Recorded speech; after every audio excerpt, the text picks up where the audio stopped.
Hello, my name is Damian Jones. I'm the sales manager for H&H, and I'm here to give you a brief overview of the 120 odd cars we've got going under the hammer on Thursday, July 28th at Donington Park.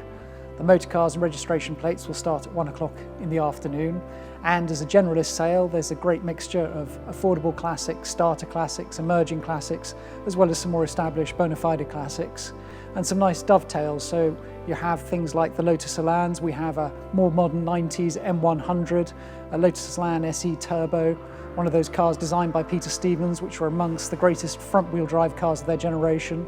We've also got some 60s Elans and early 70s, so we've got a Lotus Elan Plus 2, original Colin Chapman design, and a Lotus Elan Sprint. The Sprint's been in a barn since 2002. That particular car started life as a fixed-head coupe and has been cut down into a convertible, but was done by Mick Miller, a Lotus specialist, and that car's a great project for somebody to recommission, get back on the road and enjoy.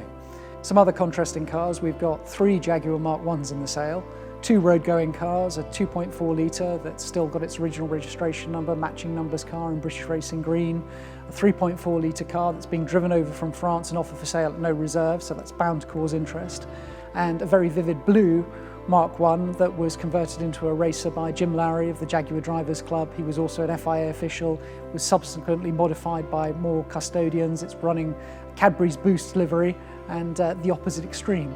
We've got some Alpha Spiders, ranging from a derivative of the original Duetto design all the way through to one of the late 90s front-wheel drive cars. Great value, very stylish. We've got 2 very different Saabs, both riffing on the same fantastic, quirky Swedish styling. So you've got a 96 V4, which has been maintained and preserved throughout its life, and then a very rare 2-door saloon, the 900 Turbo S 16 valve.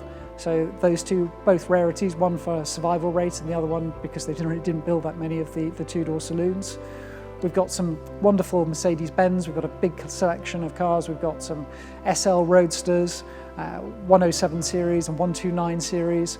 We've also got all sorts of fantastic luxury saloons. We've got a 450 SEL 6.9, that was one of the original super saloons, really hugely capable Autobahn cruiser with that enormous, effortlessly powerful 6.9 litre V8 engine in it, air suspension at the back, so a car that handled with aplomb and a car that was a favourite of contemporary F1 drivers. So James Hunt famously had one, for example, and as did various other F1 grid stars. In terms of competition machinery, there's a Lotus Cortina in there, a car that began life as a Lotus Cortina in 1963.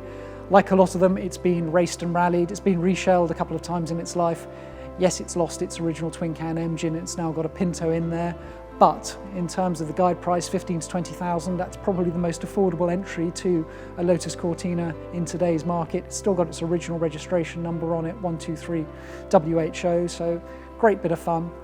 We've got a large variety of Fords, quite apart from a Ford Lotus Cortina or a Lotus Ford Cortina, depending on which side of the argument you sit.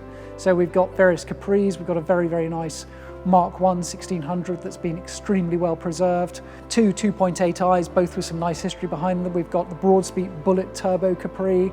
We've got a very nicely preserved Ford Cortina Mark 4 that's a low mileage car that was Zybarted from new. We've got a Ford Model T Doctor's Coupe, so a real span in terms of the ages of vehicles out there.